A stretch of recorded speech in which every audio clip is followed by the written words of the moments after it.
Hi, I'm here with Mike White. Mike is the CEO of Lively. Mike, welcome to My Company Story. Hi. Hi, Mike. Can you tell our audience a little bit about what Lively is, what you guys do, who your audience is? Or tell us a little about the company. Sure. So Lively Worldwide is a creative agency, and we specialize in what we call live marketing. For us, live marketing is the integration of content, digital, and event production. And through our kind of passion and understanding of technology, we've been able to build an agency that we consider is built to be future focused, that allows brands and businesses to reach and engage their audiences through live experiences. Fantastic. Yeah.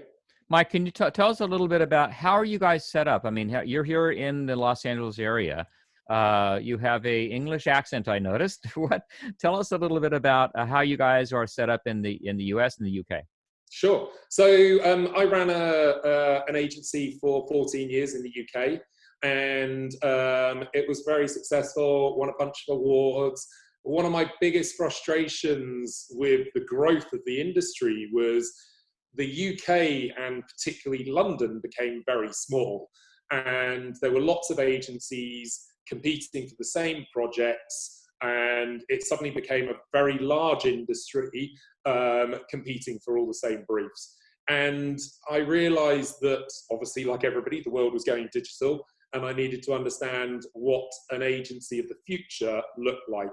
So I decided to develop a business proposition and strategy that took the concept of having one office with 40 people in it, which I had in London, and making that more digital and more global. So we have a UK-based core business based in London, and I have been lucky enough to win clients in Europe and the US. So our business plan is built around a global business with a core offering in London, with satellite offices and skills on the West Coast, the East Coast of the US, and in Europe. So after running an LLC over here for 2 years, but operating it out of the UK, I have now moved out here to build that US operation further while being the CEO of a global agency. So thank you, Mike. So what do you do for those clients, and who would an ideal client be here in the US, and what would you do for them? What's an example of the kind of project your agency does?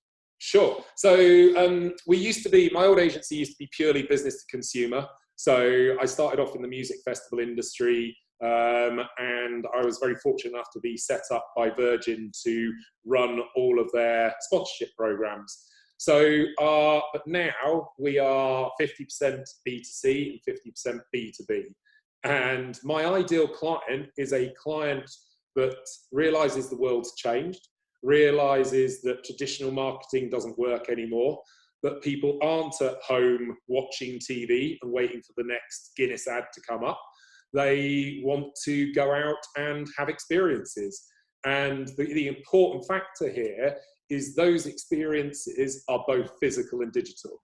So it's important for, we work for brands that basically want to go out, reach their target audience, and engage with them across both the physical and digital landscape. So what does that look like, Mike? I mean, what would be a brand name, if you don't mind telling us give us an example of a brand, and then what you would do for that brand, digital and live.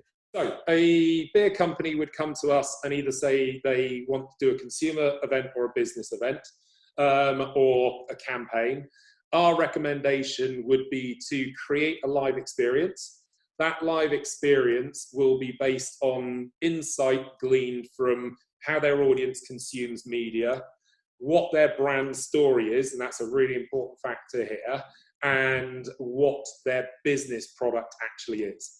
We take those three things, form an insight on the best way to engage with their audience, and then we will create experiences built around those storylines. So what would be an example of an experience? So let's say Guinness Beer contacts you and they say, we'd like to promote our beer in California, what would be an example of what would you do? What's an event mean?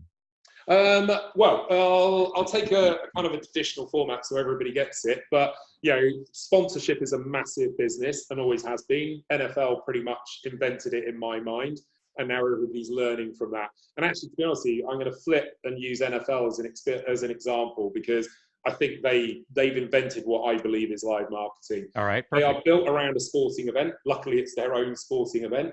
But that sporting event, the content that they put out across channel is just as important as that live audience. And actually, to give a modern day example, look at esports.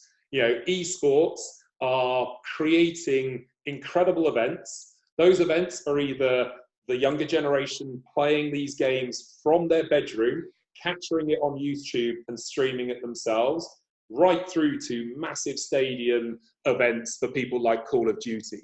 And if you look at what Call of Duty are doing, they are doing a stadium-based event, but they are not only hitting millions of people live in that, they are live streaming it and hitting even larger numbers. And then they are taking that content from that event and creating legacy campaigns as well. I see. From that just one live event, they aren't just hitting the 1.5 million people at the stadium, they are hitting 10 times that from a digital landscape point of view. I see. And so that's what you're talking about. That's what you and your agency would provide to somebody, would be that live experience, and then leveraging that live experience to go out to 10 times that number of live people through digital media that's out there. 100%. And my perfect example is, if you compare that to 10 years ago, what brands would traditionally do is they would go and spend, let's say, $5 million on a TV ad. They would fly themselves, they would create a studio somewhere in the world, fly out a massive studio team, shoot an artificial experience, right, an ad in a set, and then they would put that out across TV channels. What I'm saying now is take that 5 million and create a series of live events that engage with your audience and content and digital, and engage with your audience in a far more real-time strategy. I see. Is it safe to say that's something that's what Tesla has done? I mean, they have not bought, to my knowledge, any advertisement. They've created all of these events, and then everything is going out digital from there, and they reach a massive audience from that. To be honest, Tesla and Red Bull kind of sum it up for me. Ironically, just thinking about it, both of them have created an event around shooting something up into space. Right, they haven't they? Yes. Into a content series. And that's absolutely it. To me, it's an absolute no-brainer. It's just pure modern marketing. Yeah. The important bit is taking all the learnings from traditional marketing, but just applying them to the right modern day platforms and technologies that consumers are using. And I love to use a term called future focused, because I believe what we've managed to create is an agency purely focused on the future. So, Mike, that leads me to my next question. You said earlier that traditionally, or years ago, someone wanting to get their product, they would get a studio, they'd film something, they'd buy a spot ad, they put the ad on TV, that's it. Nowadays, they're creating events, and the events are being leveraged out. So fast forward now 5 or 10 years in the future, where do you see the industry, your industry, going? Well, I personally believe agencies like ours will end up either helping adapt or changing the way advertising is done. And so, we all know that the traditional agency model doesn't work anymore. And I believe that I've seen insight built around it already. We are already redefining what integrated means. And integrated means, that agencies and marketing departments, client marketing departments, will come together and focus far more on the customer experience rather than the messaging that just goes out. Right. Good. That's fantastic.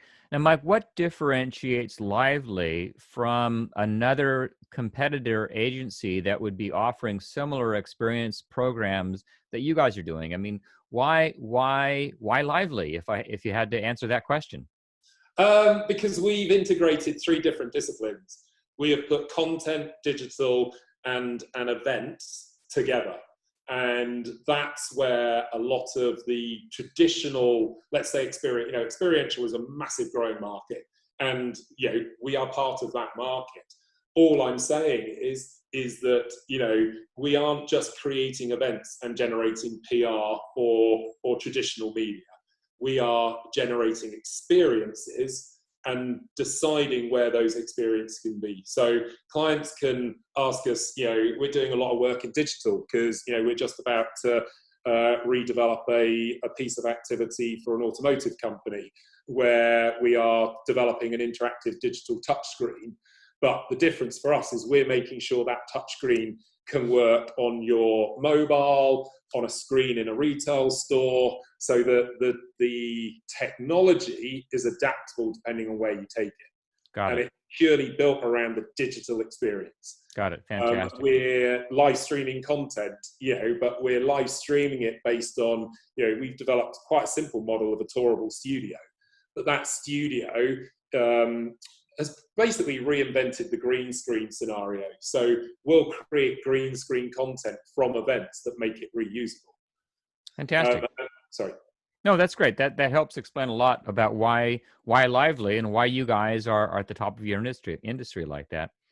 Mike, let me pivot a little bit now if I can. And as you know, before we talked on the show, I ask every entrepreneur and business owner who comes on the show about the challenges that you've faced and how you've overcome them. And I know in your journey, especially from the UK and coming over to the US, and with the agency business changing so much in your career cycle, you've seen a lot of those challenges. Can you address some of those challenges and talk a little bit about what that looks like?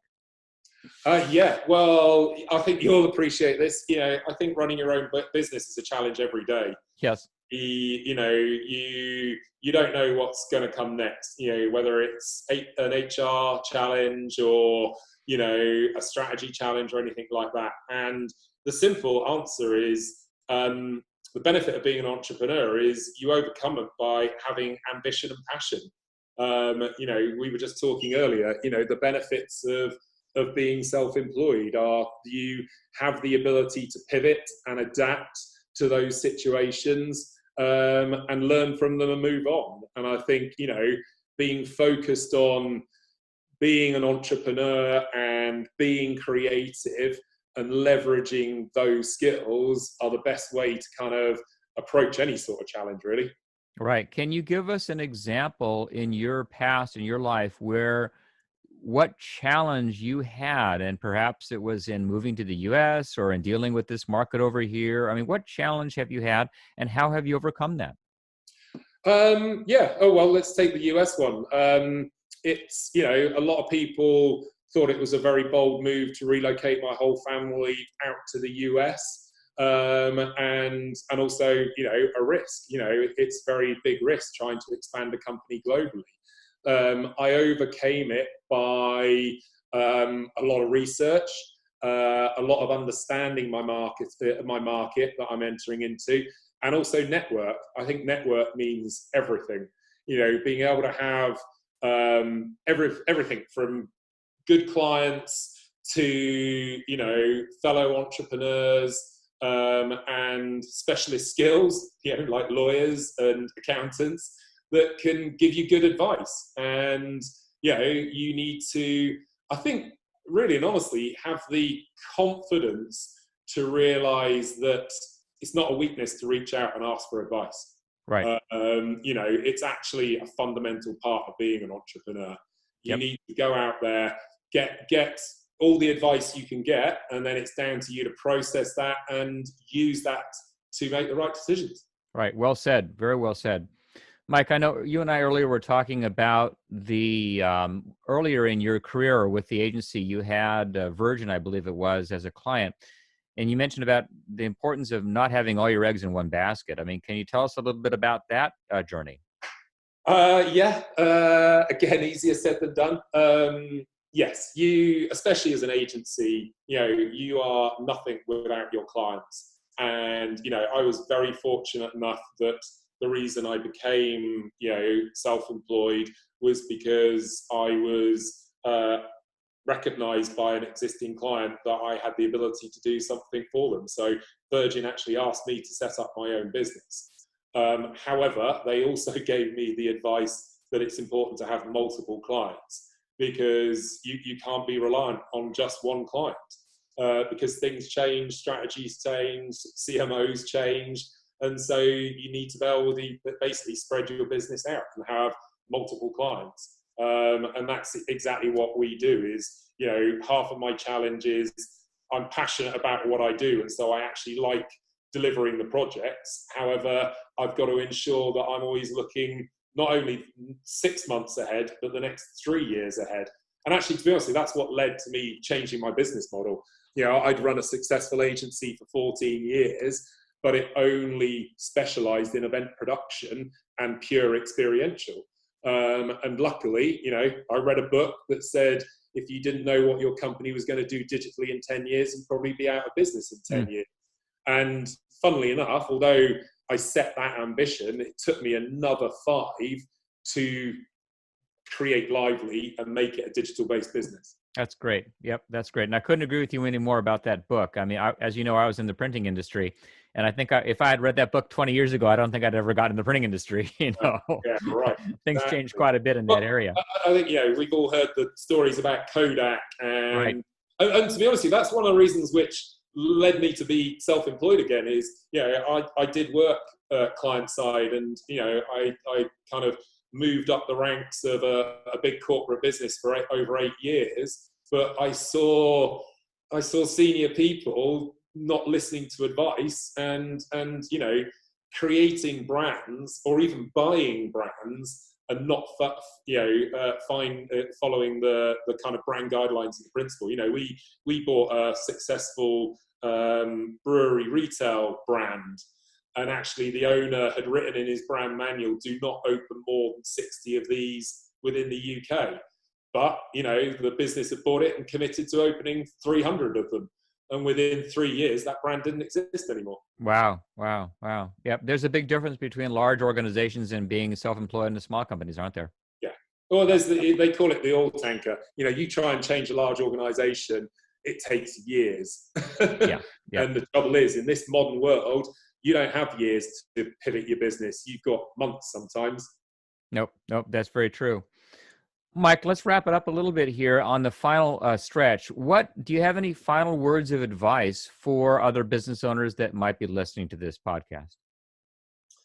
Go with your gut. If you're talented and you're supposed to be, running your own business, your gut instinct usually is right. Yep. And that sounds obvious, but sometimes, especially when you've got lots of people around you, it's quite difficult to learn to listen to your gut instinct. And also, my other bit of advice, which I got from my brother, he was fortunate enough to do a TED talk and had a coffee with an entrepreneur that I think had successfully started and sold 20 different businesses. Wow. His one piece of advice was, when you're employing people, don't consider them to be entrepreneurs like you. A large proportion of people want to have a clear set of guidelines, a very clear job description, and they want to do their job. And they need guidance and support, because at the end of the day, everybody's human. So don't think you're going to end up with a company full of entrepreneurs like yourself. Right. Just very skilled people that want to do their jobs. That's well said. I think we'd like to end it on that. But before we do, Mike, how will someone get a hold of you? What's the best way for people to reach out to you? Hopefully, I'm quite prominent on LinkedIn, Mike White at Lively, but also my email, if everybody wants to reach out, mike@lively.agency. I'm always open to people reaching out to me. Fantastic. Mike, thanks so much for your time today. It's been a great interview, and I wish you the best of luck. Great. Thanks. Speak to you soon. All right. Cheers. Hey, thanks for listening to My Company Story. We have new episodes coming out every week, so please subscribe if you like this. And if you'd like to hear previous episodes, you can go to mycompanystory.com or wherever you listen to your podcasts. Also, if you or someone you know would be interested in coming on the show, please email me at don@burge.com. Thanks for listening.